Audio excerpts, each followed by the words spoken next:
2026년 1월 둘째 주일 영광의 다름질 주일 예배에 동참해 주신 모든 분들께 진심 어린 감사를 드립니다. 오늘은 마태복음 16장 13절에서 20절 말씀으로 믿음의 새 출발은 오직 주님의 말씀입니다 라는 제목으로 은혜를 나누려고 합니다.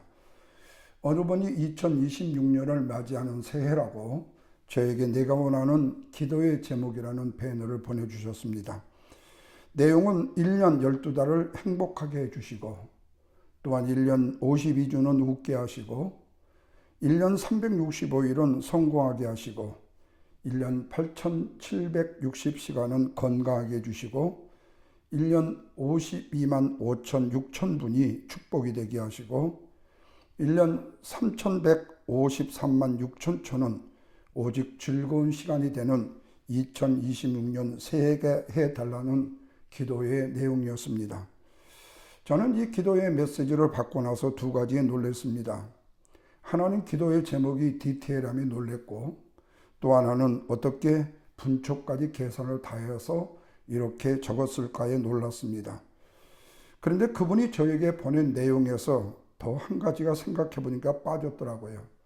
그래서 제가 6가지 섹션에다가 하나를 더해서 7번째로 1년 내 숨 쉬는 동안도 하나님과 함께 하시기를 바랍니다 라는 메시지를 더해서 말씀을 보내드렸습니다.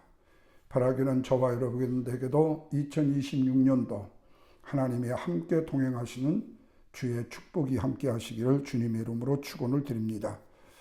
우리가 사는 세상은 절대적인 것이 있고 상대적인 것이 있습니다. 절대적인 것이란 어디에 비교되거나 맞설 수 없는 것을 말합니다. 예를 들면 하나님 같은 분은 맞설 수가 없죠. 그러나 상대적이란 절대의 반대 개념이 되기 때문에 비교가 되거나 맞설 수 있는 것을 말합니다. 그런데 세상을 살아가는 사람들의 삶을 보면 하나님만이 절대적인 존재가 아닌 듯 싶은 모습들이 많이 보여진다는 거예요. 어떤 가정에서는 남편이 절대적인 가정의 존재가 되고 어떤 가정에서는 아내가 절대적인 존재가 되는 가정도 있지요. 심지어는 어떤 가정에서는 자녀가 절대적인 존재가 되었던 가정도 있을 수가 있습니다. 그렇다면 신년 새해를 맞이하는 우리가 신앙적인 면에서 이 두 가지를 점검해 봐야 되지 않을까 하는 생각이 듭니다. 하나는 우리가 금년 한 해를 무엇에도 비교해 맞설 수 없는 절대적인 존재이신 하나님을 어떻게 섬기며 살 것인가를 준비하는 것입니다. 또 다른 하나는 금년 한 해 하나님을 비교나 맞설 수 없는 절대적인 존재로 여기고 살아야 된다라는 결단의 모습입니다. 그것은 지난 한 해를 비교의 삶을 살았다면 새해를 맞이하는 우리는 무엇과도 맞설 수 없는 절대적인 존재에 순종하는 한 해를 살아야 되기 때문에 그렇습니다. 이런 면에서 오늘 본문의 말씀을 보면 절대적인 것과 상대에 대한 말씀인데 우리가 너무나 잘 아는 베드로의 신앙의 고백에 대한 말씀입니다. 예수님은 제자들과 함께 가이사라 빌립보 지방에 가셨다고 했어요. 거기서 주님은 제자들에게 두 가지 질문을 하셨습니다. 하나는 사람들이 나를 누구라고 하더냐는 질문입니다. 또 다른 하나는 그러면 너희는 나를 누구라고 생각하느냐는 물음입니다. 이에 대해서 16절 말씀에 베드로가 대답하기를 주는 그리스도시요 살아계신 하나님의 아들입니다라고 대답을 하자 예수님은 잘했다고 했습니다. 이때 베드로는 칭찬을 받았고 두 가지의 복까지 받았다고 했습니다. 하나는 18절 말씀에서 너의 신앙 고백 위에 내가 내 교회를 세우겠다는 말씀에 복을 받았죠. 두 번째로 19절 말씀에 보면 내가 너에게 천국의 열쇠를 주시겠다는 말씀에 복을 받았습니다. 그러나 여러분 문제는 예수님께서 많은 사람들에게 베드로에게만이 아닌 많은 사람들에게 이 질문을 하셨다는 사실이에요. 그런데 예수님이 이 질문을 보면 마치 상대방에게 책망을 하신 것처럼 보인다는 거예요. 예를 들어 보겠습니다. 바다 한가운데서 풍랑을 만난 제자들이 무서워하고 두려워 떴을 때 예수님이 그들에게 물어보신 질문입니다. 뭐였죠? 믿음이 적은 자여 왜 의심하느냐는 말씀입니다. 믿음이 적은 자여 왜 의심하느냐? 이것이 어쩌면 책망처럼 보이지만 실제로 그들을 향한 물음입니다. 다음은 이스라엘의 관원인 니고데모에게 물어보신 질문이죠. 너는 이스라엘 선생으로 이러한 일들을 어찌 알지 못하느냐는 질문을 하셨죠. 또 하나 12해 동안 혈류증을 앓고 있던 여인 앞에서 물으신 질문은 누가 내 옷에 손을 대었느냐? 그리고 네 번째로 가늠하다 현장에서 잡힌 여인에게 물으신 질문은 여자여 너를 고발하던 그들이 어디 있느냐는 상대적인 질문을 던지십니다. 그렇다면 앞서 예수님이 하신 질문은 절대적인 질문이 아닙니다. 다시 말하면 무엇과 비교해도 맞설 수 없는 절대적 존재이신 하나님에 대한 질문이 아니라 비교되거나 맞설 수 없는 절대적인 존재를 바로 알지 못하던 이들에게 절대적인 존재가 누구인가를 바로 알라는 질문이라는 말씀입니다. 그래서 오늘 본문의 말씀의 질문을 앞에서 물었던 질문보다도 굉장히 훨씬 더 중요한 질문이라는 사실에서 이 두 가지의 질문을 통해서 너희들의 신앙의 출발이 인간의 결심과 다짐만이 아니라 네움 아도나이 오직 주님이 말씀하신다라는 하나님의 말씀을 깨달아 알아함을 시청각으로 보여주셨다는 사실이죠. 그래서 먼저 상대적인 질문을 살펴보도록 하겠습니다. 본문 13절 말씀에 예수께서 빌립보 가이사랴 지방에 이르러 제자들에게 물어 이르시되 사람들이 나를 누구라고 하느냐고 물으셨습니다. 그런데 이 질문의 배경은 왜 주님은 이 질문을 가이사랴 빌립보에서 하셨을까 하는 이유입니다. 이유를 보면 가이사랴 빌립보는 이스라엘 북쪽에 있는 도시입니다. 그런데 사실 그곳 이름은 시대에 따라서 너무나도 많이 다르게 불려져 왔어요. 먼저 구약의 여호수아 시대에는 이 빌립보를 뭐라고 했는 거니 바알갓이라고 지명으로 불렀던 곳입니다. 다시 말하면 이곳은 가나안 원주민들이 섬겼던 신의 이름으로 지명된 곳이에요. 행운의 신이라는 뜻입니다. 두 번째로는 주전 3세기에 히랍이 그리스가 여기를 지배했었습니다. 그리고 이 도시에 신전을 세웠는데 그 신전의 이름이 판신전입니다. 그리스의 신화에 나오는 신이에요. 초원의 집이라는 뜻입니다. 이 판은 바로 모양은 상반신은 사람이고 하반신은 염소입니다. 이것은 지금의 이집트의 룩소나 카르낙 신전에 가면 볼 수가 있습니다. 그런데 이런 곳에 신을 세우게 된 이유가 있었지요. 바로 여기가 물이 많아 초원이 좋았기 때문이었습니다. 그래서 이들은 초원의 신인 판을 숭배했던 것이죠. 그래서 히랍 사람들은 이것을 파네아스라고 불렀습니다. 그런데 예수님이 당시의 지명은 이것과는 전혀 달랐습니다. 이유는 이거예요. 예수님을 박해했던 헤롯 대왕이 죽은 뒤에 로마는 헤롯의 영토를 내등분으로 해가지고 그들의 아들들에게 맡겼습니다. 그래서 그 아들들의 이름을 분봉왕이라고 말하죠. 많이 들어봤죠? 그런데 이 지역이 헤롯 빌립에게 돌아갔습니다. 그래서 빌립은 새롭게 건설한 후에 이름을 개혁해서 가이사랴 빌립보라고 붙인 겁니다. 가이사랴는 당시 로마 황제의 이름이고 빌립보는 자기의 이름이에요. 그러니까 로마 황제의 이름과 자기의 이름으로 도시 이름을 지은 거죠. 그래서 헤롯 빌립은 이 도시에 과거에 세워졌던 그리스도 신전인 판신전을 다시 세웠던 겁니다. 그뿐만이 아니에요. 로마 황제를 위한 신전도 세웠는데 그 유명한 아우구스투스의 신전이에요. 그는 그리스의 최고의 신 제우스 신전도 세웠습니다. 그렇다면 지금 가이사랴 빌립보에는 온갖 이방의 신전들로 가득했다고 표현할 수 있어요. 그렇다면 지금 가이사랴 빌립보 지방의 현재 이름은 뭘까요? 바니아스라는 지역입니다. 그렇다면 예수님이 당시 가이사랴 빌립보는 어떤 곳이었는가? 이런 이방 신들이 질비했던, 그 이름이 붙여졌던 질비했던 곳이에요. 그런데 주님은 바로 이런 곳에서 그 많은 신전들 앞에서 마치 도전장을 내듯이 사람들이 나를 누구라고 하느냐고 물으셨다는 말씀입니다. 이런 신들 가운데 하나라고 너희들도 생각하느냐고 예수님은 물으신 거죠. 그러자 14절에 보면 이르되 더러는 세례 요한, 더러는 엘리야, 어떤 의 에레미야, 선지자 중에 한 사람이라고 대답을 했습니다. 여기서 제자들의 이 답변을 보면 당시의 제자들은 예수님에 대한 부정적인 평가만을 하지 않았던 것 같아요. 왜냐하면 당시의 사람들은 예수님에 대해서요, 포도주 술을 좋아하고 먹기를 즐기고, 그리고 당시에 그 유대인들이 싫어했던 세리, 그리고 죄인들의 친구라고 했어요. 심지어는 창기들과 놀았다고 했어요. 그러니까 부정적인 평가들이 훨씬 많았던 거죠. 그럼에도 불구하고 제자들은 예수님의 좋은 면만을 말씀을 드리고 부정적인 면은 말씀을 드리지 않았던 것 같습니다.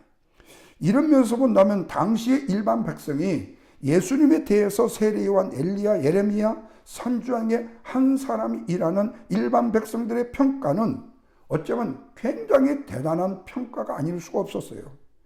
그렇다면 오늘날 저와 여러분에게 예수님께서 사람들이 나를 누구라고 묻는다면 저와 여러분은 과연 누구라고 대답을 해야 될 것이냐 하는 거예요. 자신 있게 선지자입디다, 애원자입디다, 메시아입디다, 구원자입디다, 이런 대답을 하실 수 있는 믿음의 담대한 신앙이 있느냐는 거예요. 저와 여러분은 어떻게 하시겠습니까?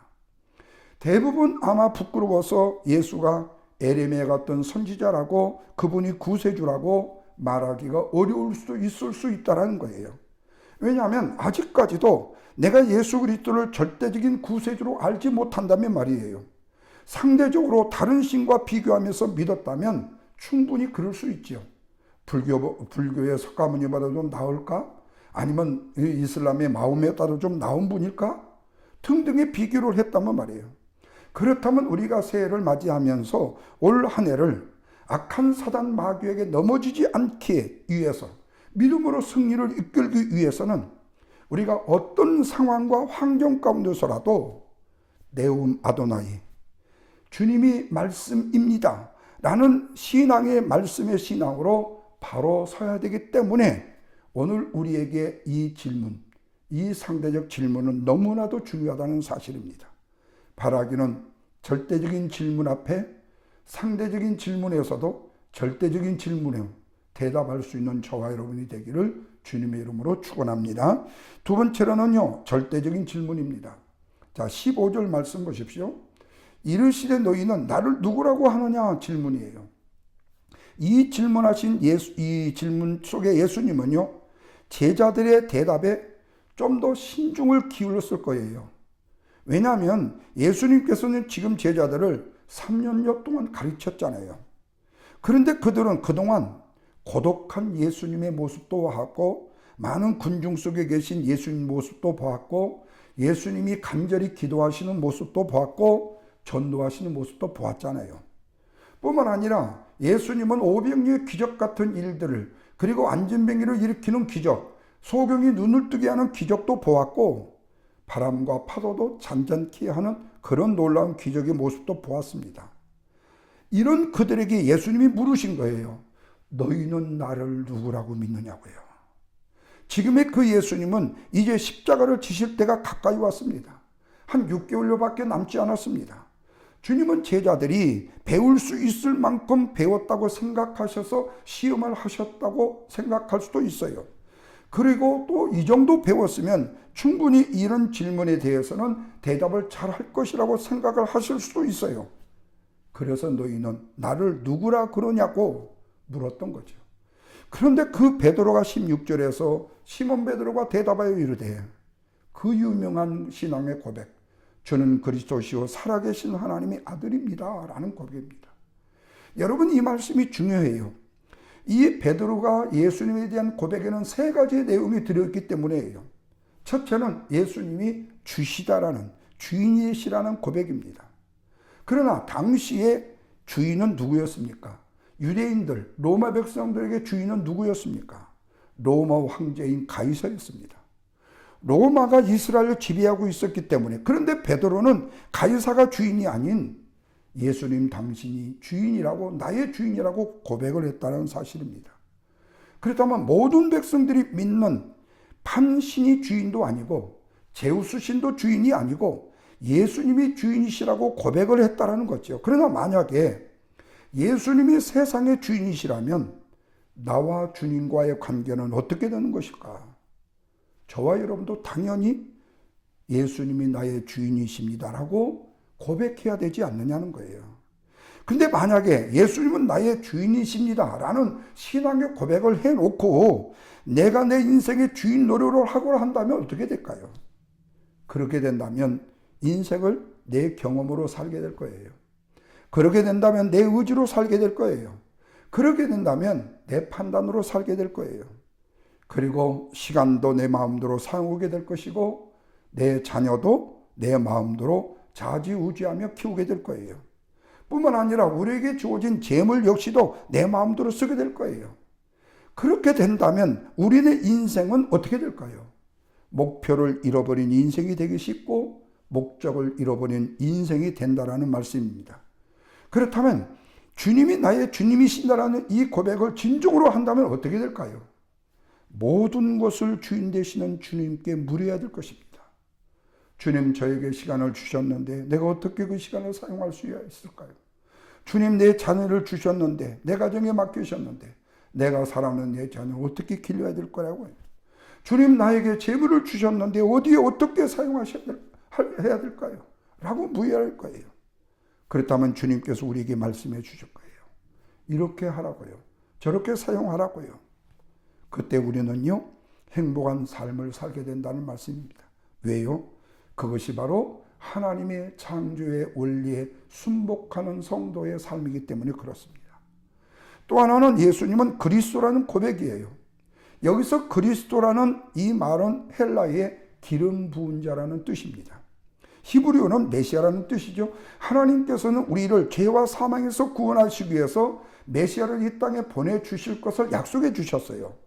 창세기 3장 15절에 여자의 후손으로 태어날 것을 약속했고, 창세기 22장 18절에는 아브라함의 후손으로 나실 것을 약속했고, 창세기 49장 10절에서는 유다 지파에서 나실 것을 약속했고, 사무엘하 7장 12절에서 13절에서는 다윗의 자손으로 태어날 것도 약속을 해주셨어요. 그리고 신명기 18장 15절에 선지자로, 시편 110편 4절에서는 제사장으로, 스가랴서 9장 9절은 왕으로 탄생하실 것도 약속해 주셨어요. 그런데 주님은 약속대로 구원자로 이 땅에 오셨다는 거예요. 그래서 예수님이 그리스도라는 이 고백은 오직 예수 그리스도만이 우리의 구원자가 되신다라는 고백인 것을 믿으셔야 됩니다. 가이사도 우리를 구원할 수 없고, 판신도 우리를 구원할 수 없고, 제우스 신도 우리를 구원할 수 없고, 오직 예수님만이 저와 여러분을 구원하실 수 있는 분으로 고백해야 된다는 말씀이죠. 그런데 오늘날 예수님만이 구원이 있다고 하냐면 기독교를 배타적이라고 비난을 받게 됩니다. 심지어 자기들만 아는 이기적이고 편협하다는 소리를 듣게 된다는 거예요. 그러나 여러분, 그래도 할 수 없습니다. 사도행전 4장 12절 말씀대로 하나님께서는 우리를 구원하실 자로 예수 외에 다른 이름을 주신 적이 없기 때문에 그렇습니다. 그래서 우리가 이 문제에 대해서는 뭐 해야 되죠? 상대적이어야 돼요? 아니죠. 절대적이어야 하는 겁니다. 그러나 여타의 문제는 다 상대적인 것들이 많습니다. 그러므로 상대적인 문제는 양보도 하고 포기도 해야 되지만 절대적인 문제인 만큼은 지키되 상대적인 문제에서는 내려놓아야 된다는 거예요. 그래야 배타적이고 편협하다는 소리를 듣지 않죠. 진리를 고수하시기를 주님의 이름으로 축원합니다. 세 번째로 예수님은 살아계신 하나님의 아들이라는 고백이에요. 베드로는 예수님을 하나님의 아들로 고백을 했습니다. 다시 말하면 예수님은 사람의 몸을 입고 이 땅에 오셔서 오신 성자 하나님, 다시 말하면 인카네이션 하신 하나님, 천지를 창조하시고 우주를 다스리시는 하나님의 아들로 고백을 했다는 거죠. 베드로가 이 신앙을 고백한 결과가 아까 두 가지라고 말했죠. 두 가지 보고라고 그랬어요. 내 신앙 고백 위에다가 내가 교회를 세우겠고 내가 너에게 천국의 열쇠를 주겠다고 했잖아요. 그렇다면 우리는 지금까지 무엇을 추구하며 살았는가? 그리고 내가 추구하는 삶이 정말로 주님을 위한 길인가, 황제를 위한 길인가, 가이사를 위한 길인가를 냉철하게 생각해 봐야 된다는 겁니다. 그래서 좁지만 생명의 길로 갈 것인지, 넓지만 멸망의 길로 갈 것인지를 우리는 스스로가 결정을 해야 됩니다.